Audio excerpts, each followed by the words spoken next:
Greetings, citizens. Welcome to another episode of 10 for the Artist. We'd like to thank the subscribers out there for making this possible. Couldn't do it without you. To my left is Omar, concept artist. Hello. And my name is Forrest, CG supervisor. And we got some questions from you guys, so we're going to try our very best to answer them. All right, let's get to it. All right, first question. Swordfish Elspear asks, are rejected concept ships or art ever held in a vault for possible future use?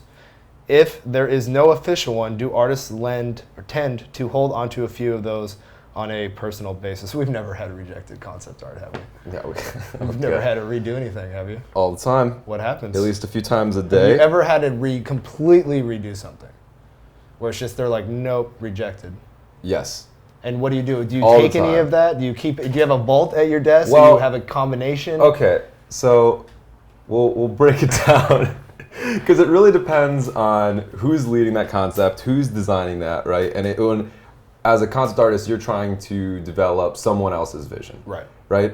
So occasionally, the best way to do it is you make a concept, you go through your first pass, they say, okay, this looks good, change a little bit here, change a little bit there, you change it, everything's going smoothly, and everybody's happy, and then during your deadline, you meet your deadline, and it's cool.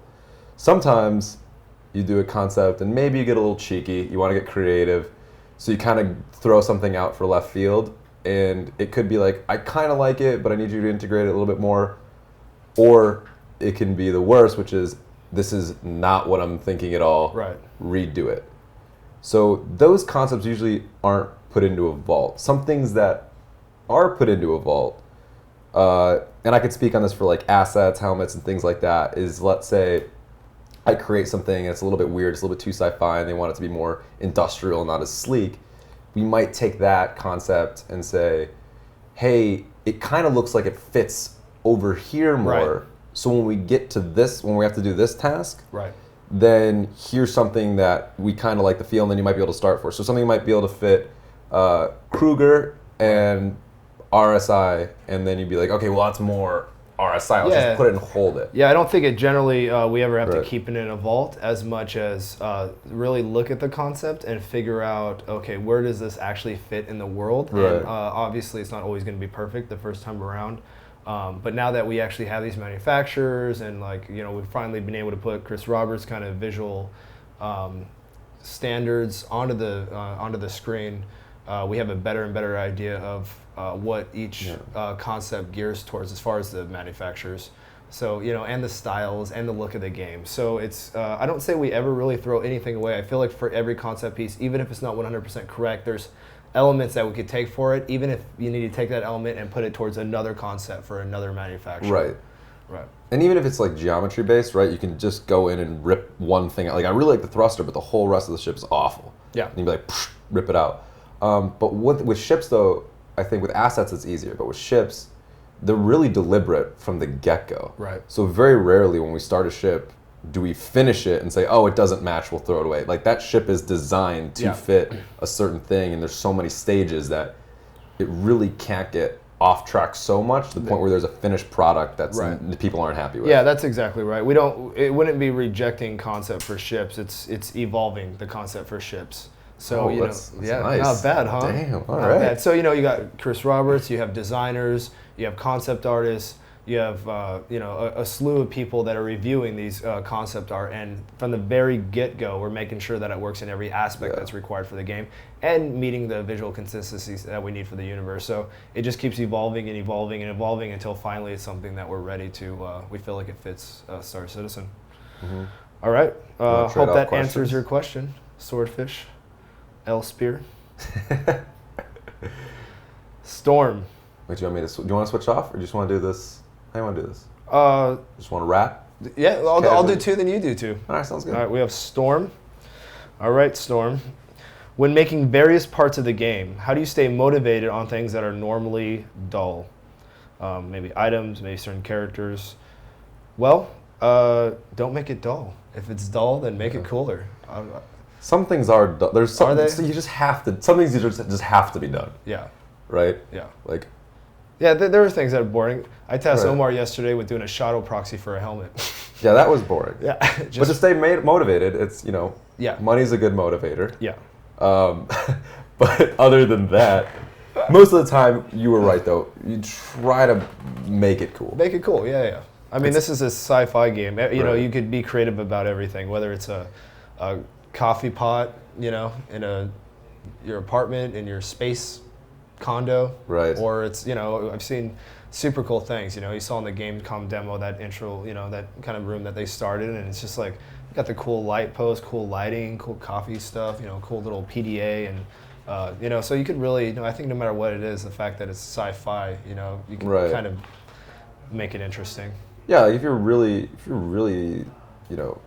intelligent and think about it, you can make a sci-fi cup that's really cool. Yeah, exactly. Like you can do anything. But I think more with the art side, our jobs really aren't that, like, we sometimes I do TD stuff, but really not that much. No, Not usually. Yeah, so usually it's stuff like, oh man, I need to make a light. I'm gonna make the sickest light ever. Yeah, It's gonna exactly. be here, and everyone's like, oh, this is the dopest light I've ever seen. And then we're all cheering and jumping up and down in the office. Yep. And dancing. That's right. That's exactly what happens. Ooh, just got dark in here. Sudden darkness. Ooh, asks a jeez. question. Sudden Will darkness. the OEM paint on a ship, when you first buy it, look new or battered? For example, the Taurus. Although an industrial ship has marks and scratches all over the interior and exterior, we are buying a new ship, right? You are buying a new ship. You're absolutely right. In the game world, the way that the shaders are set up and the textures are being ported to is that when you purchase the ship, it will be pristine. It's just like purchasing a new car. You drive it off the lot, it's brand new. As soon as it gets off the lot, it's never really brand new ever again. Your value goes down. Right. And then we start factoring in the code that will kind of procedurally blend in the wear over time. And then it'll kind of be like a Grand Theft Auto type thing, I think, where you take it in your space garage and get it, Cleaned up. cleaned up and washed and detailed, I Right. guess. But these are new systems that we've been working on and coming online. A lot of the early ships, we're just get them in there, let's see how it works, to see what it looks like, wear it up a little bit. But now we're starting to backtrack, and you'll notice that the newer ships, like the Retaliator or whatnot, has much cleaner materials. And then we're going to figure out how we're going to start blending in that wear, because that is something that we definitely want to do. Yeah, we're right? still early on in Yeah. that technology, Yeah. but we kind of know how we want to do it. We pretty much know how to do it, and then a lot of it is like retrofitting and stuff like that. Yeah. But also, I think for industrial ships, they're never like they'll come with a little bit of wear, probably like you normally would if you're making like an industrial scale or something like that. But Yeah. it'll never get cleaner than when you buy Exactly. it. Yeah. You know? Yeah, absolutely. For sure. And then, but even the clothing, like when we're messing with like jeans and stuff, so even the PU clothing is going Right. to wear over time too. Your jeans start getting faded, you Right. start getting, dirt on the bottom of your pants, stuff like that, which is kind of cool. So it's going to, the whole system around all the items in the game Right. and the ships and the characters are going to have some kind of wearing and be pristine when you purchase it. And then that's cool, because then you sell it, it's used, it looks kind of dirty. That'll probably be the first demonstration for people to see. Would probably be the clothing, because Yeah, it's I think so. simpler for us to kind of start off fresh with, like a fresh shirt, and then kind of do all the tests that we need to do. Because ships, obviously, we go as in depth as we possibly can Right. in those ships. So that would take definitely like a lot of work. But Yeah. Yep. that's what you'll see first. Yeah, absolutely. Eve Wake, can we see more concept art of ships that haven't been seen in a while, i.e., Merchantman, Caterpillar? Well, I think that in general, what you'll find is we will do the original concept. It'll be some really quick interior shots, but mostly we concentrate on the outside of the ship. And that's usually during the concept cell. And then later down the road, then we start blocking out the interior. We start working really close with the design to making sure that you can get from the front to the back. You can get in your chair, you can exit your chair, turret, this and that. So heavy design goes in the interior. So I'd imagine that when you see follow-up concepts from concepts you haven't seen in a while, you will find that you'll see some new interior shots. I think we're going to have some Vanguard interior teases pretty soon that our concept artist Germach did, which are pretty sweet. Yeah, I'll probably see those sooner than anything else. Mm-hmm. But we pretty much plan when to show stuff. It's like, Yeah. it's hard to just show stuff that hasn't been seen before, because that has to go through a whole approval process, and it's kind of, there's a little bit of an art to like, we are a game and we are in the entertainment industry, so we want to hype people up. We can't, if we just start throwing everything out at all time, it'll get oversaturated, get a little boring. Even though people are always excited, you want to keep that excitement and momentum. Yeah, moving and that on. allows us to concentrate on one thing at a time. Yeah. But I think that, you will see some upcoming concept that you haven't seen for a while. Probably pretty in the near future. Yeah, I think really near future. Yep. Probably, yeah. All right, next question. Oh, this is a perfect question for what we were just talking about. All right. It's by Nick. Do you visualize the actual spatial interiors of the overall size of the ship when you do a concept drawing, or do you a concept and puff it up and shrink it to make it work? Yeah, so that is part of the reason that we do the follow-up concepts, and they do kind of take some time, is because that's exactly what we do. We go through, we get all the dimensions, we make sure that the door frames actually work with our FPS requirements. We make sure that the ship is fully functional when you're inside of it from a gameplay perspective, and in order for us to save time, we do a lot of blockouts in 3D and making sure that it all works properly, which leads to some concept shots. However, there is some concepts that are just done by hand and roughed out and stuff like that very early on. Totally. And I think in-house, we tend to, like the concept artists that work for Foundry 42, they build everything in 3D, and because they work closely with the game designers, so when you're concepting, you're trying to save time for the modelers and everything like that. So you definitely don't want a modeler to get something and to be like, oh, this doesn't fit in here, and this doesn't fit in here, and this is this. So we tend to have a little more time for a concept so that we can figure out everything and work closely with the design so that it doesn't have to be redesigned. But also, I mean, there is something to really cool 2D art that a lot of concept artists that are outsource just really make beautiful visual imagery. And then when we get those, we might take one of those drawings and then figure it out after the fact. Yeah, we'll refactor it and make it work. We'll make it work. Yeah. We try our hardest. I mean, sometimes it can be confusing and difficult, but for the most part, we'll keep the essence of the ship as much as we can, which is usually the majority of it, and have it with a fully functioning interior. But when me and Gurmuk design, we always think about interior spaces. That's great. Saves the modelers time. They just get right to it. Yep, 100%. All right, what's next?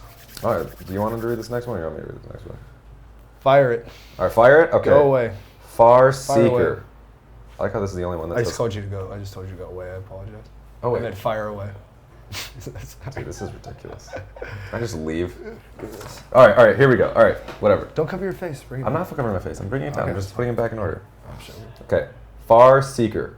Could you rank the following possible influential inspirational materials in order of personal importance when you start a new concept? Ship role, company style guide, reference picture, what you think fits the verse, personal appeal, favorite sci-fi first, or other fictional sources. You want to hit that first?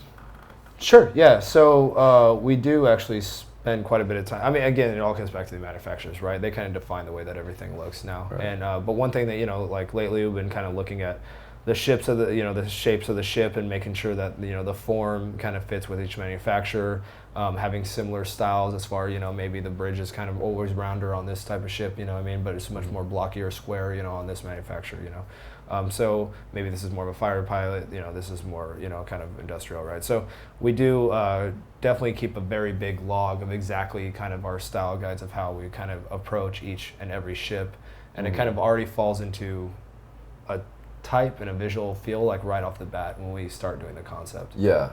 And sometimes certain ships that we haven't done a lot of them haven't been developed as fully as the ones where we've done a lot, but they're always consistently growing, and we try to keep the same essence and form language more now than ever before. Right. Because obviously at the beginning of the ships, it was kind of like we're still figuring it out. We're still figuring it out in the but now I think what's going to happen is the bar is going to be risen. Yeah. But for personal influences, like in how you start, I guess I can just say like how I start a concept. Yeah, go for it. Which would be like sometimes you just look at a couple pictures and you're like, oh, I kind of like this and this shape, but it's different every time.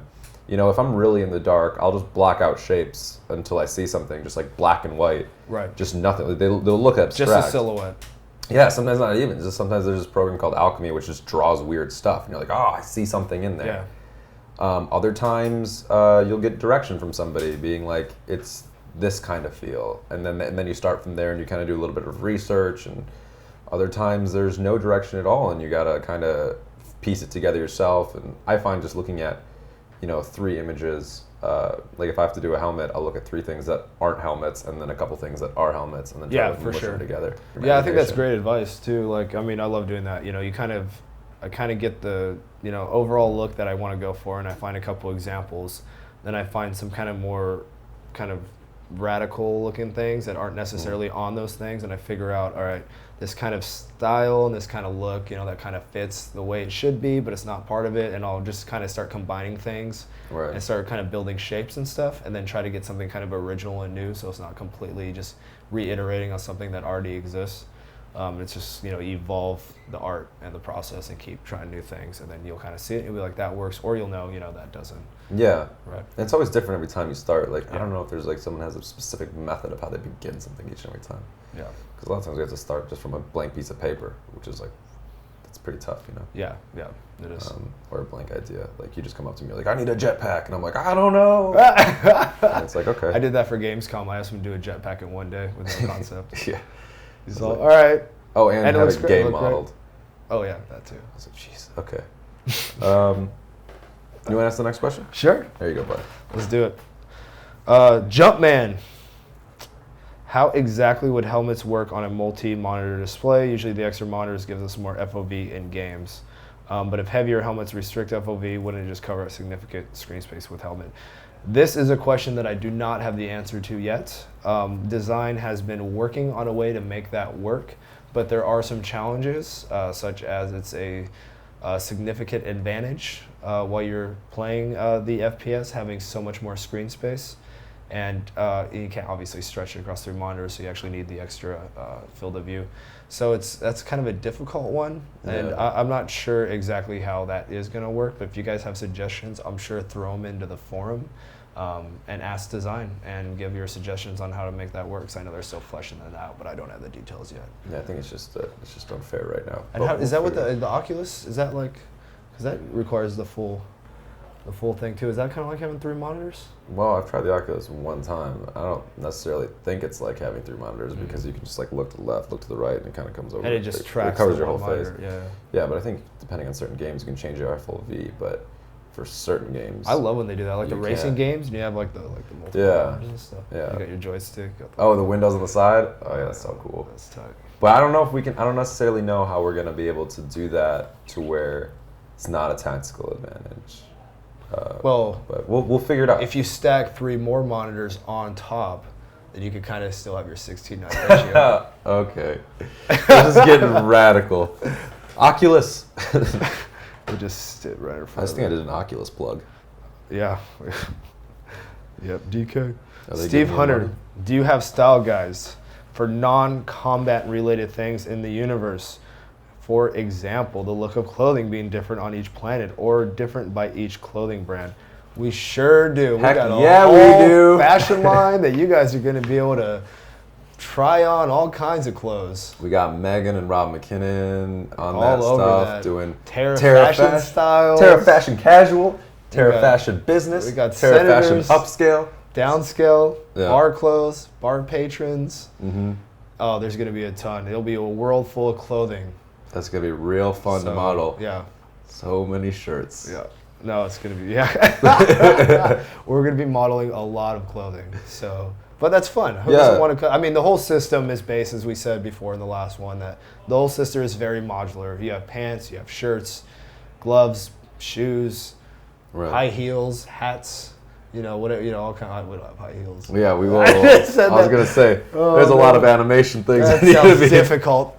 Okay. Let's not do that. Flats. We have flats, all kinds of stuff. But yeah, so I mean, it's lots of clothing, and it'll be quite exciting. You'll be able to really customize your characters, and I mean, even now we're talking about the armor, right? Right. Right now, the armor that you saw in the Gamescom demo is just only probably 40% of the quality and very still preliminary, and those armor pieces are going to really be built out to be customizable. Right. And even though you talked about non-combatant, it's going to be all the way across the board.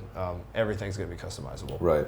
And like we keep saying, we're still with fashion guides for every manufacturers, clothing lines, no different than we do deck with crew. ships. UEE has a whole thing, even down to the deck crew, what color, how like the oxygen mask, where does it attach, like. It can have it attached, not attached. Yeah, it gets pretty complicated. Oh my God. But the thing is, it's still like we're still developing these things. So when we did the first batch of characters, when we did the second batch of characters, every time we learned so much. Right.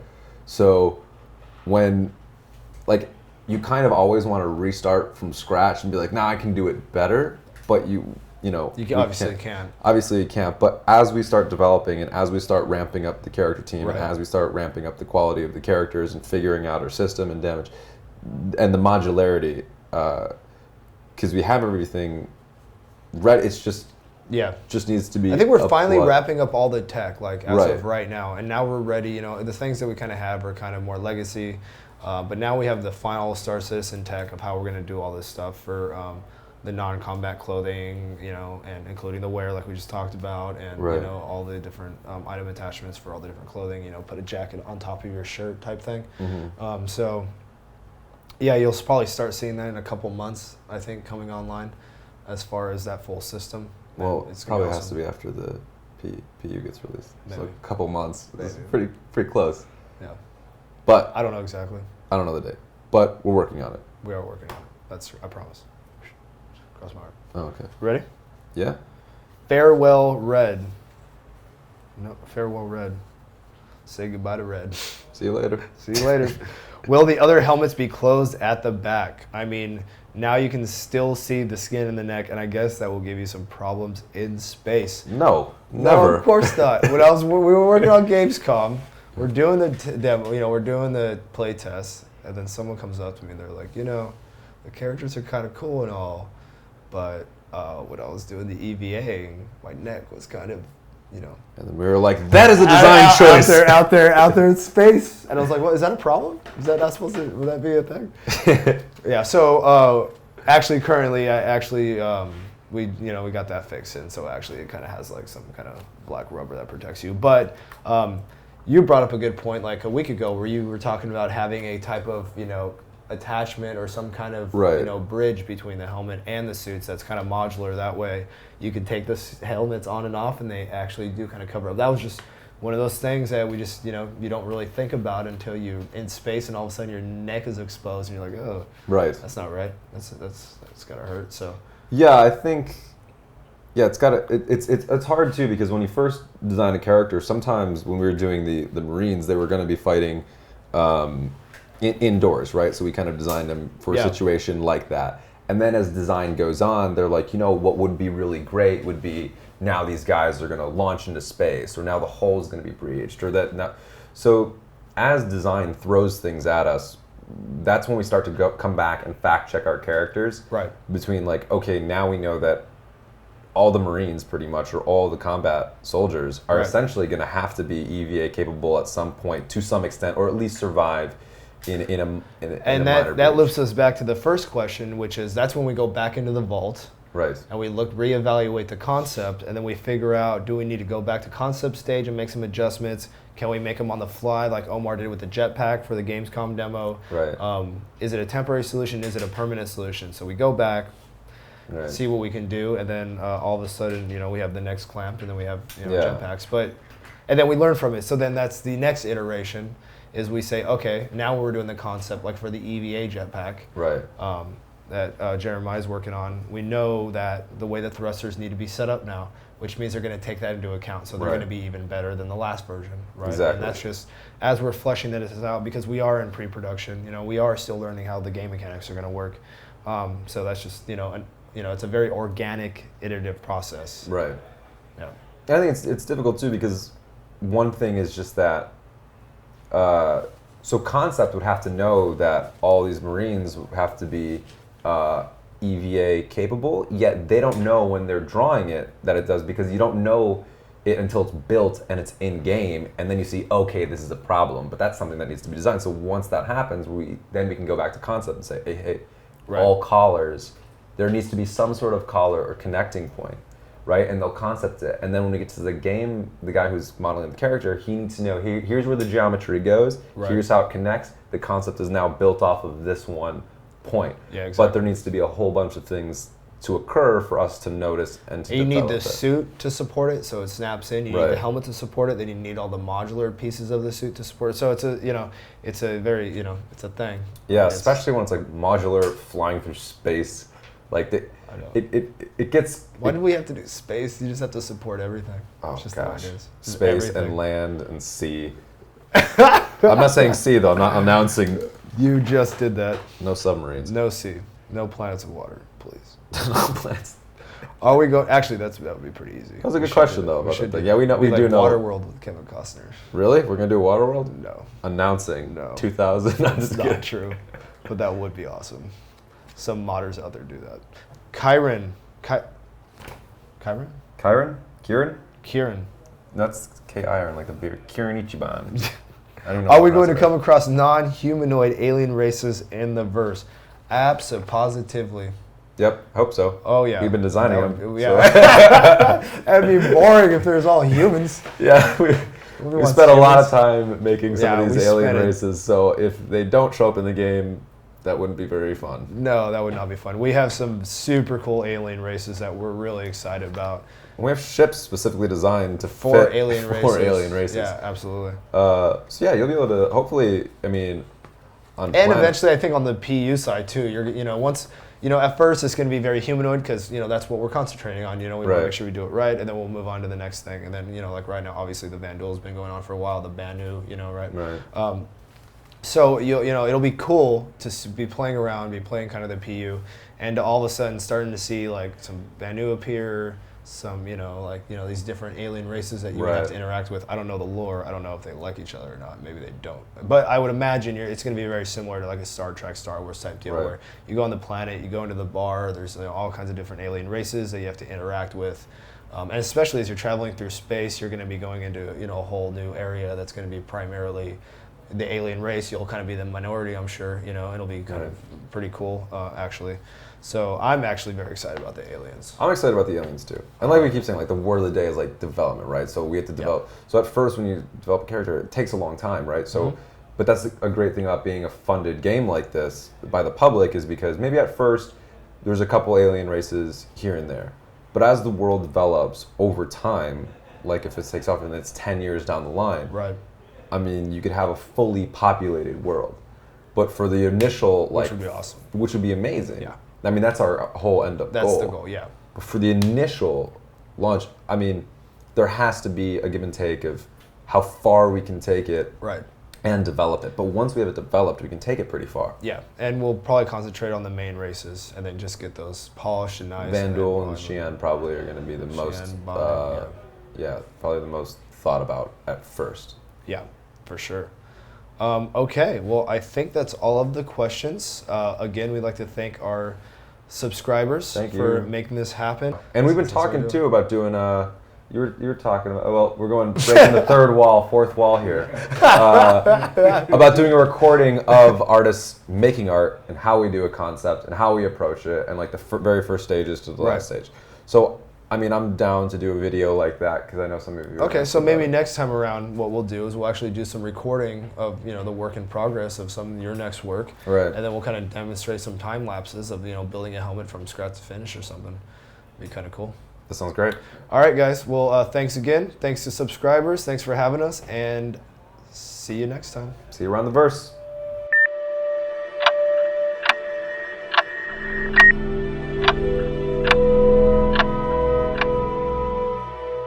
Hey guys, thanks for watching 10 for the Chairman. If you guys would like to see more episodes, go here. If you guys would like to subscribe to our YouTube channel and always keep up to date with all our video content, go here. And if you guys would like to watch episodes of Around the Verse, go here please. And I will see you in the verse.